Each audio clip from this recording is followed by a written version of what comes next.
Chers amis internautes, bonjour. C'est pour nous un grand plaisir de vous savoir nombreux à aimer notre présentation. Et nous sommes ce jour à notre deuxième numéro de la série Connaître pour mieux prévenir, initiée par la Fondation Charité sans frontières, une fondation qui se préoccupe de votre santé et qui se préoccupe de la sensibilisation en matière de santé pour vous permettre de connaître les dispositions à prendre pour ne pas tomber sous le coup de l'épée de Damoclès asservie par la maladie. Nous allons à présent aborder le premier point de notre présentation qui est intitulé « Les types de responsabilités en matière de santé ». Les types de responsabilités, il y en a plusieurs dont vous allez me demander. Bien sûr, vous avez des responsabilités en matière de santé parce que votre santé est en interaction permanente avec vous-même et avec votre environnement. Et vous devez donc apprendre, première règle, à vous observer. Vous devez vous connaître votre corps. Comment votre corps s'exprime-t-il? Comment votre corps réagit-il face à telle ou telle autre situation? C'est votre devoir de le savoir. Pas à moi, pas à votre mère, pas à votre père. C'est à vous et à vous seuls. Vous devez donc apprendre à vous observer pour que si une différence apparaît d'un jour à l'autre, vous puissiez vous en rendre compte pour vous plaindre à quel spécialiste de droit. Lorsque vous n'apprenez pas à le faire, vous vous exposez donc à des dangers parce qu'une différence entre votre état antérieur et votre état actuel peut déjà être l'expression d'un mauvais état de santé. Vous pouvez également apprendre à connaître votre environnement. Là, votre environnement a un impact indirect et direct sur votre santé, vous devez le savoir. Lorsque vous vivez dans une cochonnerie, avec la brousse autour de vous, avec des animaux, c'est des facteurs qui peuvent être source de maladie. Vous devez apprendre à observer votre entourage pour pouvoir tirer des conclusions et prendre des dispositions pour préserver votre santé. Vous devez également apprendre à entretenir votre corps, avoir une hygiène corporelle, être propre. Les gens ont du mal à s'entretenir. Ils sont incapables d'être propres de leur intimité à l'expression de leur corps. On sent qu'il y a quelque chose qui ne va pas. Nous devons donc apprendre à être propre et à soigner notre corps. L'hygiène corporelle est d'une importance capitale. L'hygiène alimentaire est tout aussi capitale que l'hygiène corporelle parce que tout ce que nous ingérons, c'est comme si nous opérons une chirurgie. Parce que ce que nous ingérons va directement dans notre estomac et passe dans le sang. Hippocrate pouvait dire que l'aliment soit une unique médecine. Il faut savoir que l'aliment, tel qu'il est ingéré, peut induire des maladies ou non. Nous abordons à présent, chers amis internautes, le deuxième point de notre présentation intitulé « La responsabilité envers soi-même ». Envers soi-même, nous avons des responsabilités. Quand on parle de responsabilité, il faut savoir que lorsqu'on ne les assume pas, il y a forcément des conséquences. Et donc, nous allons avoir des responsabilités en matière de santé, en absence de maladie, en cas de maladie ordinaire et en cas de maladie héréditaire. En absence de maladie, vous allez me dire, mais je vais bien, pourquoi donc vais-je me faire soigner? Pourquoi vais-je donc aller faire des bilans? Non! On dit souvent que tout homme en bonne santé est un malade apparent. Vous êtes malade, vous pouvez être malade sans le savoir. En principe, chaque année, vous devez donc faire les bilans, le bilan annuel. Mais avant le bilan annuel, je voudrais qu'on parle du bilan identitaire. Il y a un bilan identitaire pour chaque personne que chaque personne doit connaître, que l'homme doit avoir sur lui comme une carte d'identité. Il y a des gens à qui on demande quel est votre groupe sanguin. Ils ne savent pas. Ils disent quelle est votre hémoglobine, quel type d'hémoglobine vous avez quand on a fait les... Ils disent non, je ne sais pas. Non! Vous devez connaître votre groupe sanguin parce que lorsque vous êtes anémié et que nous avons transfusé en urgence, sans connaître votre groupe sanguin, on ne peut pas vous transfuser. Et peut-être le temps d'aller faire un groupage, vous pouvez trépasser. Ou s'il y a une erreur, on ne peut pas faire une confrontation. Mais si vous connaissez votre groupe, quel que soit ce qui vous arrive, lorsqu'on vous dit quel est votre groupe, dites A, je suis du groupe A, A+, au moins, etc. Et donc si le test qui a été fait est contraire à ce que vous avez dit, ça remet en question la transfusion qui va être faite et cela peut amener à revoir l'erreur qui peut-être allait vous emporter. L'électrophorèse de l'hémoglobine permet de savoir si vous êtes drépanocytaire ou pas. Si vous êtes drépanocytaire, vous devez savoir que vous ne pouvez pas épouser n'importe qui. Vous devez épouser quelqu'un qui est compatible avec votre groupe d'hémoglobine. Donc si vous ne le savez pas et que vous trouvez que la femme est belle, que le monsieur est beau, et que vous vous mariez, cela peut vous coûter très cher. Je voudrais qu'on parle des bilans annuels à faire en principe. En principe, chaque année, vous devez connaître tout au moins une fois par année, connaître votre taux de glycémie, le taux de sucre dans le sang. Voir si vos reins fonctionnent en faisant le bilan rénal, l'urémie, la créatininémie. Voir si votre foie fonctionne très bien. Doser les transaminases hépatiques. Vous voyez, faire ces bilans et faire des bilans infectieux comme la sérologie HIV, l'hépatite B, l'hépatite C, chaque année, une fois par an, pour voir votre statut par rapport à ces maladies-là. Quand vous ne faites aucun effort, quand vous ne faites pas ces bilans, vous ne saurez jamais qui vous êtes et à quoi vous pouvez être exposé. Alors, en dehors de ces choses, je vais parler du bilan prénuptial. Le bilan prénuptial pour moi est un bilan précieux et c'est vraiment précieux pour chaque homme. On ne peut pas se marier comme des animaux. Non, nous sommes des hommes et les hommes dotés d'intelligence et de connaissance. On a eu la grâce que des recherches aient été faites et qu'aujourd'hui nous puissions disposer de ces bilans. Nous devrions pouvoir en profiter. C'est malgré le niveau de la science, malgré le niveau de la connaissance, nous choisissons de subir les affres de l'ignorance. Nous avons choisi, nous périrons et nous aurons choisi de périr tout seul et personne ne pleurera notre enfer à notre place. Alors, avant le mariage, vous devez faire le bilan pour voir s'il y a compatibilité. Est-ce qu'il y a une compatibilité entre la femme ou l'homme que je vais épouser sur le plan de l'étoffe de l'hémoglobine? Est-ce qu'il y a une infection qu'elle a ou qu'il a que je suis prêt à prendre? Parce que lorsque vous vous mariez, les infections se transmettent. Ça passe d'un côté à l'autre sans aucune difficulté. Aujourd'hui, nous avons la grâce d'avoir plusieurs spécialistes de plusieurs domaines. Aujourd'hui, autant sur le plan chirurgical que sur le plan médical, on a plusieurs spécialistes. Cherchez donc à rencontrer le spécialiste de votre maladie. Et lorsque vous avez l'occasion de les rencontrer et qu'il vous prescrit des soins et des bilans, faites les bilans et faites les soins. Car le tout ne suffit pas d'aller voir le spécialiste, mais c'est de le voir et de respecter les prescriptions qu'il vous a. En cas de maladie héréditaire, il y a certaines personnes qui sont drépanocytaires, qui ont une maladie qui se transmet du père au fils.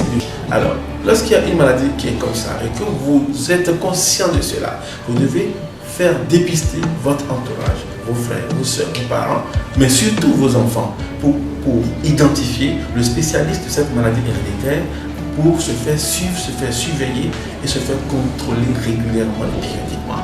Lorsque vous choisissez de négliger ce genre de maladie héréditaire, cela retombera sur vous et vous en serez le seul coupable et vous serez le seul à en subir les conséquences.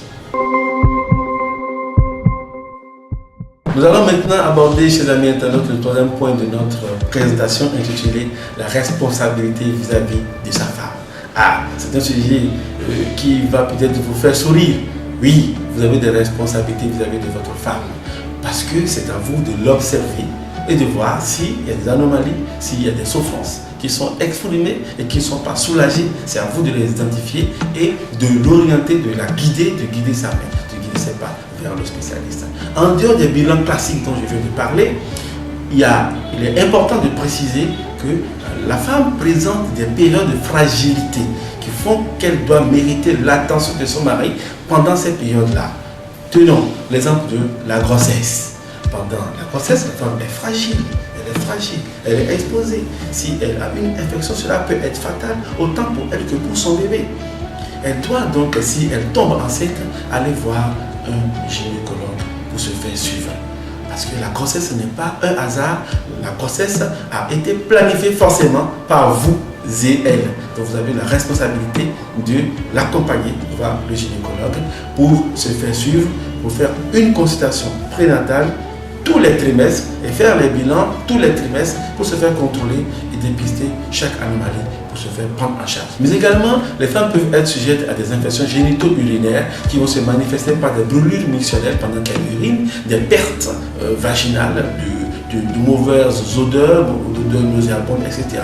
Des douleurs pelviennes ou hypogastriques, des douleurs qui peuvent amener la femme à se tordre de douleurs régulièrement. Si vous êtes son mari et que vous la voyez et que cela ne vous dit rien, c'est que vous devez vous poser des questions. C'est votre responsabilité de l'amener chez le gynécologue pour qu'on la prenne en charge, pour qu'on la soigne, pour qu'on la traite efficacement, parce qu'une fois infecté, l'utérus n'est plus favorable à une conception. Et cela, vous devez le savoir. Je voudrais également parler des périodes les cycles menstruels et les menstrues très douloureuses, les dysménorrhées, dont la femme peut souffrir. Des fois, il y a des causes à cette dysménorrhée. Si vous n'allez pas consulter le spécialiste, vous ne saurez jamais ce qui motive, ce qui est responsable de cette douleur-là. Vous devez savoir que la femme est précieuse et qu'il faut faire beaucoup attention. Lorsque l'âge est avancé et que la femme a accouché, eu 1, 2, 3, 4 enfants, et qu'après 40 ans, elle tombe dans la ménopause et qu'elle présente des bouffées de chaleur, des fatigues, etc., des fatigues non expliquées, vous devez savoir qu'elle entre dans la période de la ménopause. Il faut l'amener chez le spécialiste pour qu'on puisse la mettre sous traitement et la suivre pour qu'elle puisse rester à côté de vous pendant longtemps.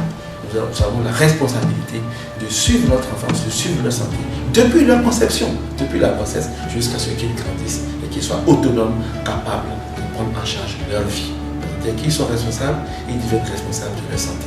Quoique notre responsabilité ne soit pas toujours absolue. Alors, la responsabilité du parent concerne essentiellement les malformations à la naissance. Vous devez observer votre enfant. Le tout ne suffit pas de prendre l'enfant, d'être joyeux, de chanter, de danser. Non, il faut savoir que lorsqu'un enfant naît, il a besoin d'être bien observé. Vous devez regarder qu'est-ce qui est différent sur cet enfant, qu'est-ce qui est particulier sur cet enfant, qu'est-ce qui est inhabituel sur cet enfant. Et rapidement, dès que vous identifiez une anomalie, vous devez chercher à voir le spécialiste de cette malformation. Vous pouvez avoir des imperforations de l'anus, vous pouvez avoir des enfants qui ont une ambiguïté sexuelle, vous pouvez avoir des enfants qui ont le testicule qui n'est pas à sa place, vous pouvez avoir des enfants qui ont une forme bizarre, ou un abdomen qui a un volume anormal. Vous devez savoir qu'il y a quelque chose qui ne va pas. Il y a des parents qui ne regardent pas les enfants. C'est très important. Lorsque l'enfant naît, en dehors de ça, vous devez savoir que les vaccinations respectent un calendrier qui existe, qu'on appelle le programme élargi de vaccination, un calendrier qui est vulgarisé par les pédiatres et par le ministère de la Santé. On l'a déjà fait pour vous. Ce n'est plus à vous de composer ce calendrier. Donc, ce calendrier existe, vous devez aller le chercher et suivre de très près en fonction de l'âge de votre enfant, à quel moment il doit faire telle ou telle autre vaccination. Si vous devez voyager, aller dans un pays, on exige que vous ayez la carte jaune de vaccination internationale. Vous devez savoir que vous devez avoir cette carte pour vous-même, pour vos enfants et pour votre femme. Vous devez faire les vaccinations qui s'imposent dans ce cadre-là. C'est votre responsabilité. Lorsque l'enfant commence à grandir, les douleurs qui apparaissent à un moment ou à un autre peuvent être très graves. Les parents, lorsque l'enfant a mal quelque part, on dit oh, donnez-lui du paracétamol, ça peut aller. Non, ça c'est très grave. Une douleur testiculaire, tenez-vous bien, peut conduire votre enfant à une stérilité. Une stérilité, je vous dis. Et vous en serez responsable. Vous en êtes responsable en tant que parent. C'est votre responsabilité. Donc, dès qu'il y a une anomalie, vous devez courir, chercher à voir le spécialiste de nuit comme de jour, pour qu'on puisse intervenir à temps. Il y a plusieurs parents qui négligent leurs enfants, qui jouent dans la rue, dans la cour, comme ils veulent, et qui s'exposent à ce qu'on appelle des accidents domestiques. Lorsque vous préparez de la soude, du savon, vous laissez de la soude à côté, vous laissez de l'acide chlorhydrique, vous laissez de l'alcool, vous laissez des insecticides qui traînent à gauche, à droite, l'enfant peut aller les inhaler, les boire et se tuer à cause de vous. Ne pensez pas que c'est la faute de l'enfant, c'est votre faute, parce que c'est votre responsabilité. C'est à vous de ranger, de cacher tout ce qui peut être nuisible à l'enfant. C'est à vous de suivre l'enfant quand il est dans la cour en train de jouer pour qu'il évite de faire des jeux brutaux, pour se rompre la nuque, se rompre la colonne ou créer une fracture. Vous en êtes responsable. Chers amis internautes, merci de nous suivre. Nous allons actuellement parler du 5e point de notre présentation intitulé « Responsabilité en matière de santé vis-à-vis de nos parents ».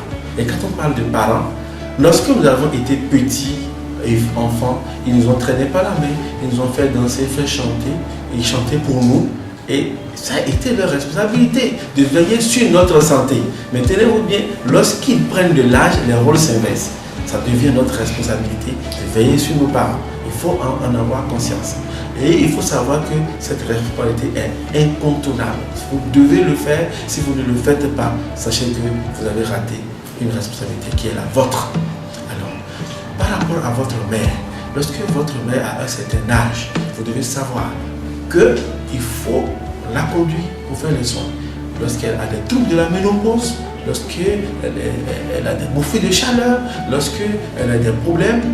Je dis cela, mais cela concerne aussi les femmes que nous avons à la maison. Il faut savoir que la femme, à partir de certain âge, peut souffrir du cancer du col de l'utérus, du cancer du sein, etc. C'est des maladies qui peuvent survenir à un certain âge donné. Lorsque vous êtes jeune à un certain âge, que votre mère a 45 ans, vous dites, ah maman, il faut que chaque année, tu ailles te dépister par rapport au cancer du sein, au cancer du col de l'utérus. Il y a des tests aujourd'hui très simples de dépistage que les gynécologues sont capables de faire pour aider les femmes à dépister ces maladies-là. Des bilans très simples qu'on peut faire. En quelques minutes, on peut suspecter un cancer et faire des biopsies, des prélèvements, analyser et confirmer ou infirmer la présence ou non d'un cancer. Alors, si la science a autant évolué, pourquoi est-ce que nous choisissons de nous autoflageller par notre silence, notre négligence et notre ignorance? Nous devons nous réveiller et amener nos moments à la consultation. De la même façon, lorsque nos parents, lorsque notre père à un certain âge donné, nous constatons qu'il a dans les 50 ans, il est en forme, il peut le faire lui-même, mais lorsqu'il ne le fait pas, c'est notre responsabilité de l'amener à avoir rencontré l'urologue pour vérifier s'il n'y a pas de troubles de l'andropause, des tumeurs de la prostate. Ah oui, voilà. Les gens pensent que lorsqu'on a un certain âge, on a le droit, on a le devoir de se lever plusieurs fois la nuit pour aller uriner, d'avoir des moulues quand on veut uriner, de pousser avant d'uriner. Non, ce n'est pas une obligation. Dans nos cultures, on admet que c'est normal, mais ce n'est pas de la normalité. Nous devons donc savoir qu'il faut voir l'urologue. Il faut voir l'urologue pour savoir ce qui se passe et prendre des dispositions à temps et ne pas tomber dans la fatalité.